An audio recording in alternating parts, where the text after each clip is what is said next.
What's up, guys? Welcome to another episode of Grizzly Beer Reviews. Today I'm drinking a beer by Anderson Valley Brewing Company from Mendocino, California. It's called their Ottin IPA. I've been wanting to try more things in cans. I know that this comes in bottles too, but recently me and my friends have been doing a lot of Oscar Blues beers, and we got to the last one that we haven't tried yet, and we wanted to keep drinking more canned beers, and so we tried this. And Anderson Valley does a lot of their beers in bottles as well, but they have recently been doing some in cans, so we wanted to give it a try. And also one of our friends had told us that the IPA is really good, so I'm going to go ahead and get it in the cup.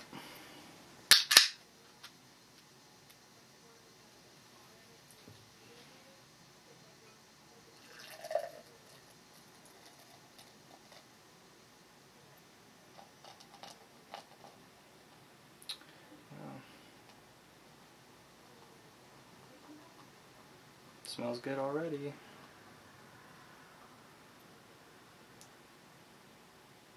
See if I can get it all in there without overflowing. Well, poured it right down the middle, really, and didn't do too aggressive a pour, but that produced quite the head.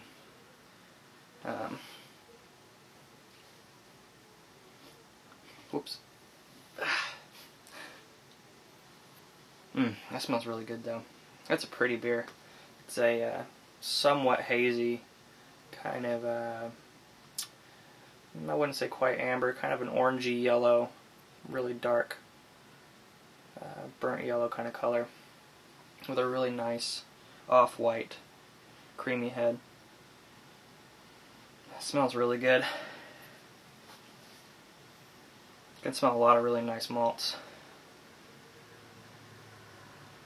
Really sweet smelling.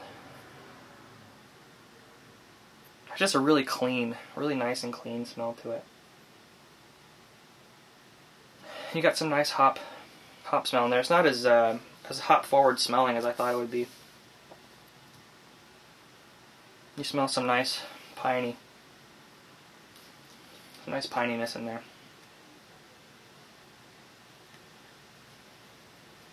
But it smells good, looks good. See how it tastes.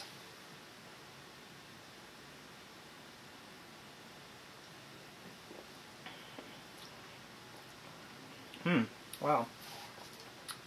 Well, this is a really malty IPA.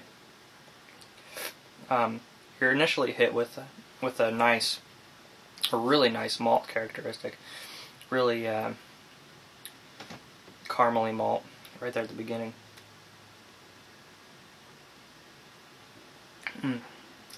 And then after the malts is the hops. This one isn't necessarily too citrusy. This one's got a, I don't know how fresh this is, but it's got a more of a piney, resiny kind of, more of a grassy, earthy kind of flavor to it from the hops, rather than a really citrusy, grapefruity kind of taste. Which is nice, because most IPAs I have a really, they have that typical grapefruit, which I love. But it's nice to have something different every now and then too. And I'm enjoying this. The only thing is that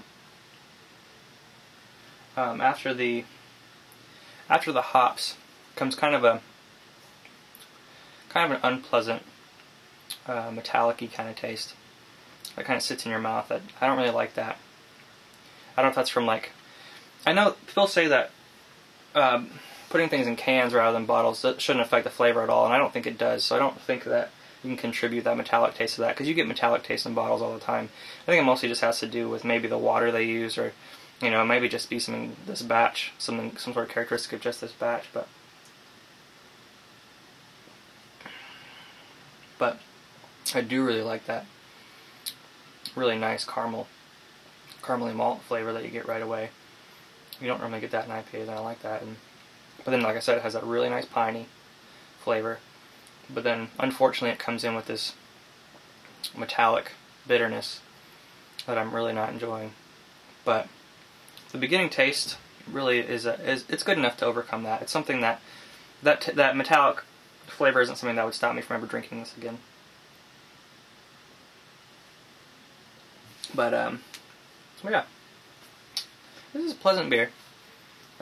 It's really pretty. Nice frothy head. It's kind of got like a root beer float kind of head where it's like super thick. It's not going anywhere really. I mean, it's died down a little bit, but it's just like billowing. I mean, it's just like really cloudy, really thick, sticky head. But I like that. That's got enough malts in there though to, even if this wasn't super fresh, the sweetness from the malts really makes up for it. Let's see if I can find a date. No, I'm not seeing one. But yeah, Anderson Valley Brewing Company, Hop Ottin IPA. Look for it wherever you are. Give it a try. I'm really enjoying it. Stop by for another episode. Oh wait, I was going to tell you guys something. Excuse me. Tomorrow, I'm actually leaving to go to Michigan on a trip with my dad, and we're planning on visiting several breweries while we're up there. We're going to go to Founders, we're going to go to Bell's, New Holland, and on the way back home, we're going to stop through Indiana and go to Three Floyds, and then check out Chicago for a little bit. So I'm going to take the camera along and hopefully get some cool footage and show you guys at least what the tap rooms look like at all these different breweries and what kind of beers we're trying, things that they don't normally bottle and get out, stuff that we can't find here in North Carolina, and then just some footage of our trip. But anyways, keep looking back for that because that's going to be really cool. But thank you for stopping by for another episode. This has been a great beer. Okay, so I did go away, and usually with IPAs I don't come back with something after they've warmed up a little bit.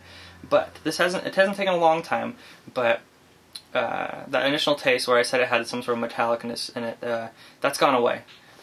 So I do want to say that this beer has redeemed itself completely, because that was the only thing I was really finding wrong with it, was that metallic bitterness in the background.